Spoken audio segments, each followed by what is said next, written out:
Smartphone के processor में billions of transistor होते हैं और एक ट्रांजिस्टर की साइज इतनी सी होती है इतने बड़े प्रोसेसर में। और यह इतना बड़ा प्रोसेसर की साइज कितनी होती है यह देख सकते हो, बस इतना सा है। और powerful video gaming, high speed video editing और मल्टीटास्किंग जैसे कई काम सिर्फ यह छोटी सी चिप जो स्मार्टफोन में लगी रहती है इसी का कमाल होता है। जब हम कंप्यूटर प्रोसेसर को देखते हैं तो उसमें भी एक ऐसी चिप दिखाई देती है, लेकिन अंदर से इस चिप में बहुत सारे ब्लॉक बने हुए होते हैं। जिस तरीके से ह्यूमन ब्रेन कई सारे हिस्सों में डिवाइड रहता है, जिनमें से कुछ मेमोरी पार्ट होते हैं, कुछ एक्टिविटी कंट्रोल करता है जैसे हाथ पैर आइज कंट्रोल करना, बोलना, यह सब। ठीक उसी तरीके से प्रोसेसर हर एक प्रोसेस को अलग तरीके से कंट्रोल करता है। जिस ब्लॉक में प्रोसेसर के नॉर्मल ऑपरेशन परफॉर्म होते हैं लाइक कॉलिंग, टेक्स्ट मैसेज, वहां पर हाई परफॉर्मिंग टास्क जैसे गेमिंग, एडिटिंग ऐसे काम नहीं हो सकते। इसी वजह से आजकल स्मार्टफोन की हाई परफॉर्मेंस भी आती है और बैटरी बैकअप भी अच्छा आता है, क्योंकि प्रोसेसर को डिवाइड कर दिया गया।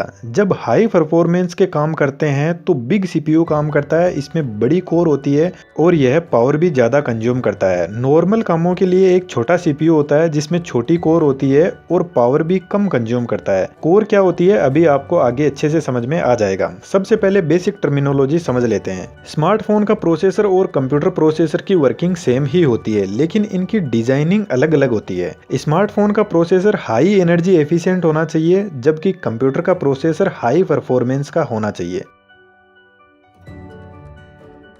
आज के टाइम में पीसीज में दो टाइप की कंपनियां बहुत ही फेमस हो रही है, इंटेल और AMD राइजन। और इन दोनों ही कंपनियों की एक प्रोसेसर की सीरीज चलती है, जैसे इंटेल i3, i5 और AMD में भी कुछ ऐसी ही सीरीज चलती है, AMD राइजन 3, राइजन 5। जब इंटेल ने सबसे पहले अपना i सीरीज का प्रोसेसर बनाया तो उसे नाम दिया गया इंटेल i3, जो फर्स्ट जनरेशन का प्रोसेसर था। कुछ टाइम के बाद में इंटेल ने इसमें कुछ नए मॉडिफिकेशन किए। जब मॉडिफिकेशन के बाद में यह प्रोसेसर मार्केट में आया तो i3 की एक न्यू सेकंड जनरेशन आ गई। जब थोड़े और मॉडिफिकेशन किए गए तो फिर से एक न्यू जनरेशन आ गई और इस तरीके से i3 प्रोसेसर में एक के बाद में एक जनरेशन आती गई। जब i3 के अंदर कोई बड़ा बदलाव किया गया, जब इसकी एफिशिएंसी और पावर को और ज्यादा बढ़ा दिया गया, तो एक नई सीरीज लॉन्च कर दी गई जिसको इंटेल i5 सीरीज से इंडिकेट किया गया। और इसमें भी ऐसे ही सुधार होते गए और नई नई जनरेशन आती गई। तो बेसिकली जब कोई बहुत बड़ा बदलाव होता है तो एक नई सीरीज निकाल देते हैं, और जब छोटे छोटे मॉडिफिकेशन प्रोसेसर में किए जाते हैं तो एक नई जनरेशन प्रोसेसर की मार्केट में आ जाती है। ठीक ऐसा ही स्मार्टफोन में होता है। स्नैपड्रैगन प्रोसेसर की भी यह एक बहुत बड़ी लंबी लिस्ट है। यहाँ पर आप देख सकते हो हर सीरीज में कितने सारे प्रोसेसर है। इस तरीके से एप्पल के भी प्रोसेसर आते हैं, A14 bionic chip, A13 bionic chip और अब M1 चिप चल रही है।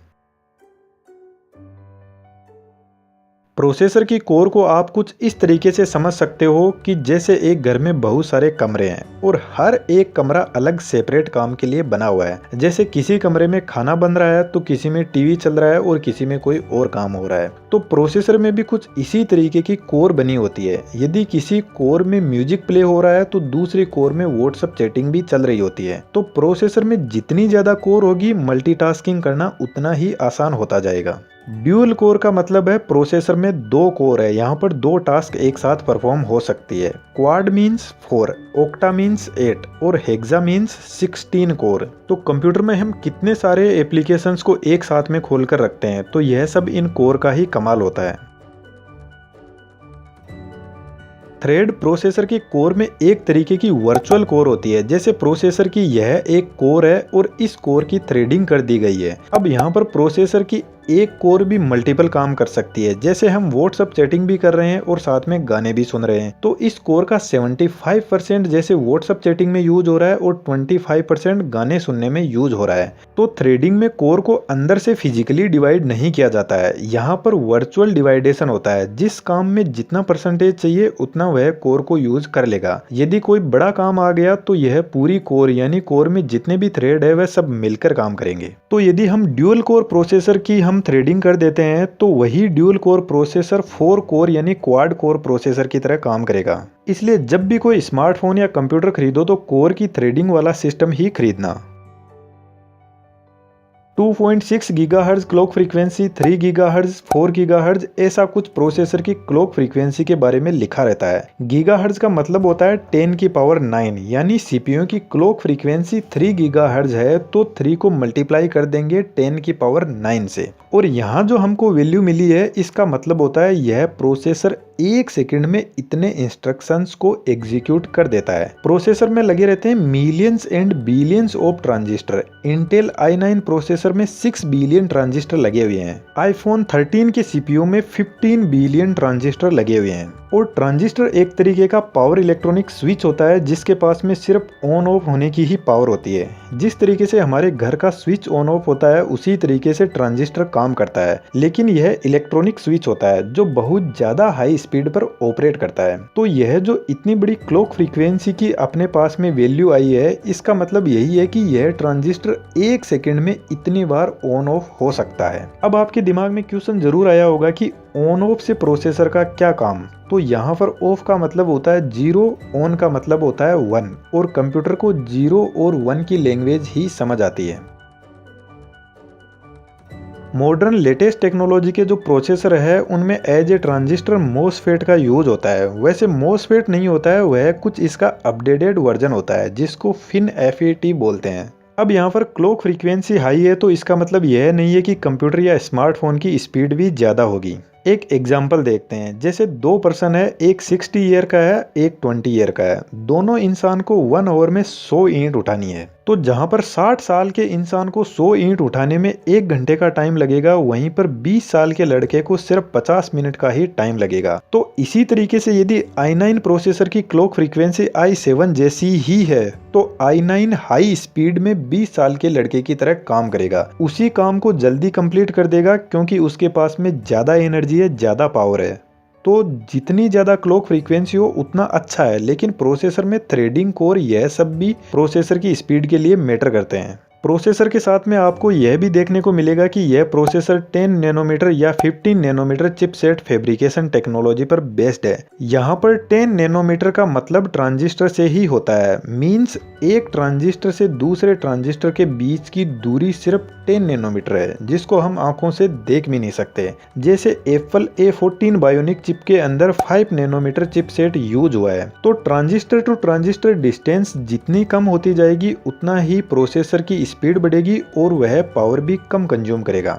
अब यदि आप हाई स्पीड स्मार्टफोन या कोई लैपटॉप खरीद रहे हो और यदि आपको इन डेप्थ जाकर प्रोसेसर की स्पीड चेक करनी है तो आपको प्रोसेसर की कोर चेक करनी होगी, उसमें थ्रेडिंग की गई है या नहीं, जो चिपसेट है वह किस नैनोमीटर टेक्नोलॉजी पर बेस्ड है और क्लॉक फ्रीक्वेंसी सीपीयू की कितनी है। क्योंकि बहुत सारे स्मार्टफोन ऐसे भी आते हैं जो यह सब इन्फॉर्मेशन नहीं बताते हैं। अब यह जो प्रोसेसर चिप आप देख रहे हो इसमें सीपीयू एक पार्ट होता है जिसमें जो अपन ने ऊपर डिस्कस किया यह सब होता है। बाकी इसमें बहुत सारे और भी ब्लॉक बने रहते हैं, जैसे जीपीयू ग्राफिक्स प्रोसेसिंग यूनिट जो डिस्प्ले पर रिप्रेजेंट होने वाले इमेज वीडियोस को मैनेज करता है। कैश मेमोरी यह बहुत ही हाई स्पीड मेमोरी होती है और यह प्रोसेसर के अंदर या उसके जस्ट पास में हो सकती है, जिसका प्रोसेसर से डायरेक्ट कांटेक्ट रहता है। यह मेमोरी प्रोसेसर को स्पीड अप करने में बहुत हेल्प करती है। जैसे आप कोई गेम प्ले करते हो कंप्यूटर में तो वह गेम हार्ड ड्राइव से पूरा लोड हो जाएगा रैम के अंदर। अब उस गेम को रन करने के लिए जितने इंस्ट्रक्शन होते हैं उनको प्रोसेसर कैश मेमोरी में स्टोर करके रखता है। जैसे कार ड्राइविंग कर रहे हो तो कार को स्टॉप करना, कार को स्पीड अप करना, यह सब।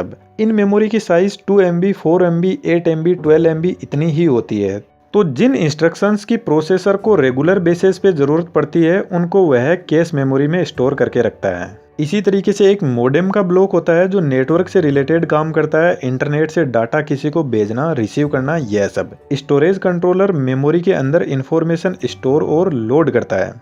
डिजिटल सिग्नल प्रोसेसर यह digital information like speaker, microphone, sensor, इन सब की इंफॉर्मेशन को इंटरफेस करता है। मेमोरी कंट्रोलर एक ब्लॉक होता है, यह ब्लॉक रैम यानी रैंडम एक्सेस मेमोरी को इंटरफेस करता है। जब भी प्रोसेसर के अंदर कोई प्रोसेस चलती है तो रैम से रेगुलर कॉन्टेक्ट बना रहता है जिसको यह यूनिट मैनेज करती है। इमेज सेंसिंग प्रोसेसर यूनिट जब कैमरा कोई पिक्चर क्लिक करता है तो उस इमेज को मल्टीपल स्टेप्स में प्रोसेस करता है। अब यहाँ पर जो इतनी सारी यूनिट होती है यह एक दूसरे से एनओसी यानी नेटवर्क ऑन चिप से एक दूसरे से जुड़े रहते हैं। Network on chip basically wires होते हैं डिफरेंट विड्थ के, जिनमें किस टाइप की इंफॉर्मेशन चाहिए होती है उस टाइप की इंफॉर्मेशन इनसे ट्रेवल करती है। यहाँ पर एक नेटवर्क लाइन के अंदर 128 से 256 पैरेलल लाइंस यानी वायर होते हैं, जिनको हाईवे भी बोलते हैं। इन हाईवेज में डेटा ट्रांसमिशन के लिए राउटर्स एंड स्विचेस होते हैं जो ट्रैफिक लाइट की तरह काम करते हैं। इन राउटर और स्विचेस का काम बस इतना ही होता है कि डेटा को एक ब्लॉक से दूसरे ब्लॉक में सही तरीके से पहुंचाने के लिए उसको सही रास्ते से लेकर जाना।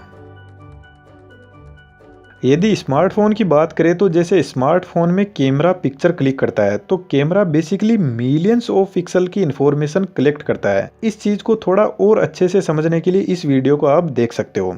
अब जो कैमरे ने पिक्चर क्लिक करी है, यह पिक्चर का एक रॉ मटेरियल होता है। इस रॉ मटेरियल को सबसे पहले भेजा जाता है रैम के पास में। जब कैमरा पिक्चर क्लिक करता है तो उसकी साइज बहुत ज्यादा बड़ी होती है।